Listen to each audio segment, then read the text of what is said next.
नमस्कार दोस्तों, आपका फिर से स्वागत है हमारे इस स्पेशल पॉडकास्ट में। जब आसमान में बिजली गरजती है, जब मेघ गरजने लगते हैं, तब एक ही नाम याद आता है, इंद्र। ऐरावत पर सवार, हाथ में वज्र, स्वर्ग की सेना का शासक। कंट्रोवर्शियल, सबसे ज़्यादा कंट्रोवर्शियल देवता देवराज इंद्र के बारे में। बिना किसी देर के आदित्यराज जी, मेरा सबसे पहला प्रश्न आपसे है, क्या इंद्र एक ही व्यक्ति है? जी नहीं, इंद्र एक नाम से ज़्यादा एक पदवी है, एक पद है। जैसे धरती पर राजाओं की गद्दी होती है, वैसे ही देवलोक में भी एक सिंहासन है जिसे इंद्रदेव का सिंहासन कहते हैं। इस गद्दी को ब्रह्मा ने बनाया था ताकि देवलोक में एक नेता, एक रक्षक, एक विजेता हो। हर युग में जो देवता सबसे बलवान, सबसे बुद्धिमान और सबको एक साथ लेकर चलने वाला होता है, वही इंद्र बन जाता है। और इसलिए इंद्र का असली अर्थ है जो विजय को पाए, जो अपनी इंद्रियों पर प्रभुत्व करे। इंद्र स्वर्ग का राजा, देवराज। लेकिन क्या आप जानते हैं कि पहला इंद्र कौन था? यह बात आप जानकर चौंक जाएंगे कि पहला इंद्र खुद भगवान विष्णु जी थे।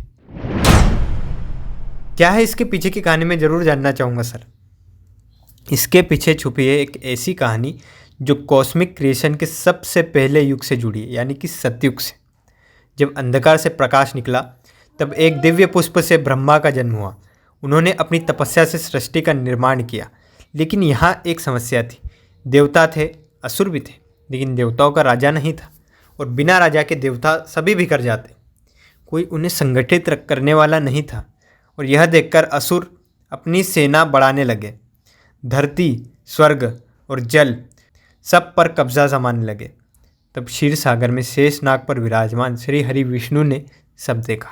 उनके मन में एक विचार जाग उठा, यह नई सृष्टि है और इस सृष्टि के नियम बनाने के लिए एक राजा जरूर चाहिए। ऐसा राजा जो धर्म का रक्षक बने, जो असुरों का सामना करे और जो देवताओं को एकता में बांध कर रखे। और इसलिए विष्णु जी ने लिया एक नया अवतार। उन्होंने धारण किया रूप यज्ञ का। यह रूप अलौकिक था। शरीर में ज्योति की तरंग निकल रही थी, हाथ में था धर्मदंडा। उनकी आंखों में थी वो शक्ति जो केवल धर्म के रक्षक में होती है। उनका अस्तित्व एक प्रतीक था कि इस सृष्टि का पालन और सुरक्षा सिर्फ धर्म और यज्ञ से ही हो सकती है। देवताओं ने इस दिव्य रूप को देखा और उनकी आंखों में विश्वास की ज्योति चमक उठी।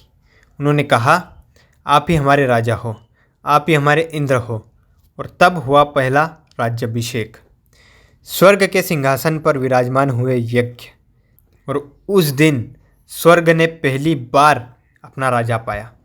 लेकिन कहानी यहीं खत्म नहीं होती है।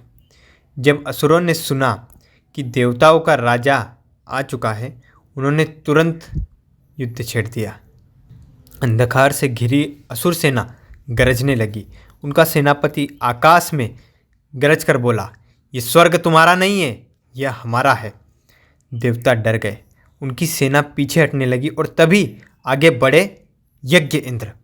ये स्वर्ग ना ही तुम्हारा कभी था, ना ही है। यह धर्म का मंदिर है और धर्म की रक्षा मैं करूँगा।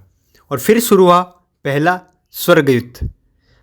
आकाश वज्राओं की गरज से गूंज उठा, अग्नि की बारिश हुई और यज्ञ ने अपने धर्मदंडे से असुरों को धूल चटा दी। असुर सेना टूटकर बिखर गई और पहला कॉस्मिक ऑर्डर उस समय स्थापित हुआ। लेकिन यही कहानी एक राज खोलती है कि जब सृष्टि नहीं थी, तब देवताओं की रक्षा के लिए खुद विष्णु को इंद्र बनना पड़ा। मतलब इंद्र का पद सिर्फ एक शक्ति का प्रतीक नहीं है, बल्कि धर्म और यज्ञ का प्रतीक। इसलिए पहले मनवंतर में इंद्र कोई और नहीं बल्कि विष्णु स्वयं थे। लेकिन सर, अक्सर हम यह बात सुनते हैं कि इंद्र बदलते रहते हैं और इनके सिंहासन को तो हमेशा खतरा ही बना रहता है। देखिए, सोचने वाली बात यह है, अगर पहले इंद्र खुद विष्णु थे, तो बाद के युग में जो इंद्र आए, क्या वो सिर्फ उनकी छाया थे? और अगर एक युग में इंद्र विष्णु थे, तो क्या आने वाले युग में कोई और देवता या फिर एक असुर भी स्वर्ग का राजा बन सकता है? इस प्रश्न का जवाब असल में छुपा है इंद्र के अगले युगों में। एक ऐसे राजा जो अपने दान, न्याय और धर्म के लिए अमर हुए। लेकिन यह बात कम लोग जानते हैं कि वही शिवी एक युग में इंद्र बने थे। हाँ, तीसरे मनवंतर के समय स्वर्ग के राजा थे शिवी, और उनकी कहानी केवल एक राजा की नहीं बल्कि एक ऐसे देवराज की है जिन्होंने धर्म के लिए अपना शरीर तक बलिदान कर दिया। पृथ्वी के महान चक्रवर्ती राजा शिवी, उनकी राजगद्दी पर सत्य धर्म का ही शासन था। दरबार में घंटी बजती थी और उसका मतलब होता था कोई भी प्रजा किसी भी समस्या के साथ आए, राजा खुद उठकर उनकी सुनवाई करेगा। शिवी के लिए एक ही नियम था, राजा वही जो उनकी प्रजा की रक्षा करे, बस और कुछ नहीं, चाहे खुद को मिटाना ही क्यों ना पड़ जाए। एक दिन राज दरबार में एक अजीब घटना हुई। सभी मंत्री और सेनापति उस समय उपस्थित हुए। तभी एक कबूतर हवा में घायल होते हुए आया और राजा शिवी के सिंहासन पर गिर गया। कबूतर काँप रहा था जैसे मौत उसके पीछे खड़ी हो। और सच में तुरंत ही एक बाज राजसभा में आया। उसने राजा से कहा, राजा, यह मेरा शिकार है, मैं इसे पकड़ कर लाया हूँ, मुझे वापस दीजिए, यह मेरा भोजन है। और राजा शिवी ने कबूतर को अपने भाव में ले लिया और शांत स्वर में कहा, यह अब मेरा शरणागति है और राजा का कर्तव्य है अपने शरण में आए जीव की रक्षा करना। मैं इसे तुम्हें नहीं दे सकता। बाज हंसा और एक बड़ा ही कठोर प्रश्न उसने पूछा, राजन, आप मुझे यह कबूतर नहीं देंगे तो मैं भूख से मर जाऊंगा। क्या एक जीव को बचाने के लिए आप दूसरे जीव की आहुति दे रहे हैं? दरबार में सन्नाटा छा गया। सभी आंखें राजा पर टिक गईं। शिवी ने गंभीर स्वर में कहा, तुम्हें इस कबूतर का मांस चाहिए, ठीक है, मैं अपना मांस तोड़कर तुम्हें देता हूँ। राजा शिवी ने तुरंत एक तुलादान मंगवाया। एक पल्ले में कबूतर बिठाया गया, दूसरे पल्ले में शिवी ने अपने हाथ का मांस काटा और उस पर रखा। खून बहने लगा, लेकिन पल्ला अभी भी कबूतर से हल्का नहीं था। उन्होंने अपने जांग का मांस काटा, लेकिन तुलादानी फिर भी झुकी नहीं। जितना मांस वो देते, कबूतर उतना ही भारी होता जा रहा था। आखिरकार राजा शिवी ने खड़े होते हुए कहा, अब मैं अपने पूरे शरीर को इस तुलादान पर अर्पण करता हूँ। अगर यह कबूतर की तुलना में हल्का है तो आज मैं अपना पूरा अस्तित्व तुम्हें दे दूँगा। लेकिन एक राजा कभी अपने शरणागति को धोखा नहीं देता है। दरबार में सभी की आंखें भर आईं। सेनापति और मंत्री चीख उठे, महाराज, ऐसा ना कीजिए, महाराज, ऐसा ना कीजिए। लेकिन शिवी तुलादान पर बैठ गए, अपना पूरा शरीर बलिदान कर दिया। उसी क्षण आसमान में तेज प्रकाश छा गया और कबूतर और बाज दोनों अपना असली रूप धारण कर कर आए। कबूतर थे अग्निदेव और बाज थे पुराने इंद्र, जो कि उनकी परीक्षा लेने आए थे। दोनों ने शिवी के चरणों में प्रणाम किया। इंद्र ने कहा, राजन, आपने धर्म और न्याय की जो मर्यादा स्थापित की है वही आपको मानव से देवता बनाती है। अग्नि ने कहा, आपके बलिदान ने सिखाया है कि इंद्र का पद शक्ति से नहीं धर्म से जीता जाता है, इसलिए आप बनेंगे तीसरे मनवंतर के इंद्रदेव।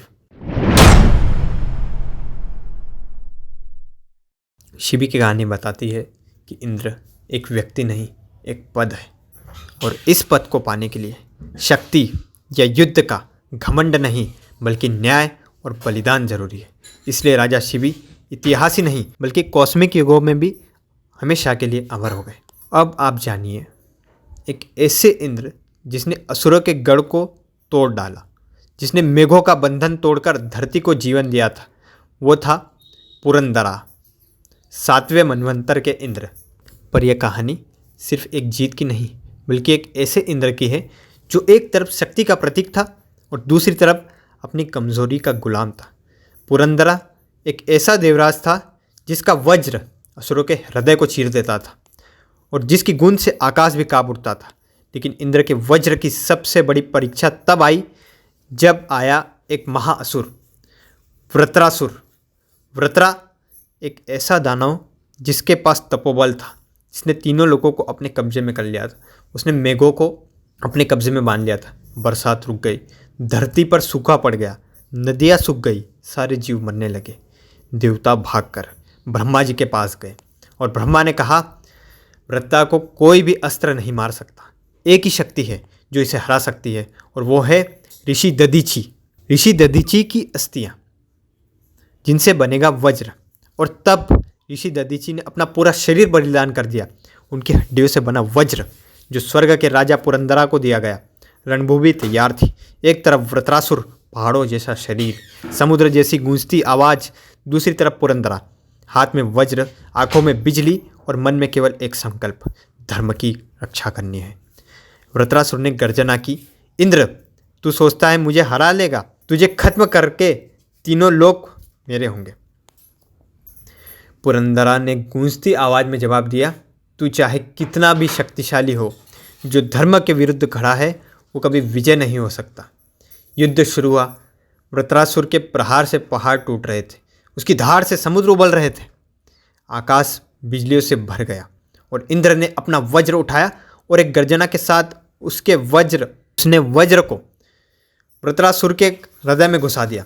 आकाश में गूंज उठी, पुरंदरा विजय हुए। मेघ खुल गए, वर्षा धरती पर बरसी, मृत पृथ्वी में फिर से जीवन आ गया। लेकिन सर, उनकी कुछ कमजोरी भी थी, जिसे अक्सर हम सुनते हैं कि इंद्र ऋषियों की तपस्या भंग कराया करते थे। देखिए, पुरंदरा इंद्र वीरता के प्रतीक थे, लेकिन उनके अंदर एक कमी भी थी, अहंकार और भोग। वो सोमरस का अधिक सेवन करते थे, अप्सराओं के साथ विलास में जीवन बिताते थे और कभी कभी अपने डर के कारण तपोबली ऋषियों को भी सताते थे। इंद्र का यह रूप डराता है क्योंकि वो शक्तिशाली भी थे और असुरक्षित भी थे। सोचो, 7वां मनवंतर का इंद्र पुरंदरा, जिसने धरती को बरसात दी, अपनी शक्ति से असुरों के गढ़ तोड़ दिए, वही इंद्र अपनी इच्छाओं से घिरा हुआ था। जी, तो क्या इंद्र का पद एक वरदान है या एक श्राप है? और जो इंद्र अगले युगों में आएंगे, क्या वो इन कमियों से परे होंगे? देखिए, इसका जवाब छुपा है इंद्र के अगले युगों की रहस्यमय कहानियों में।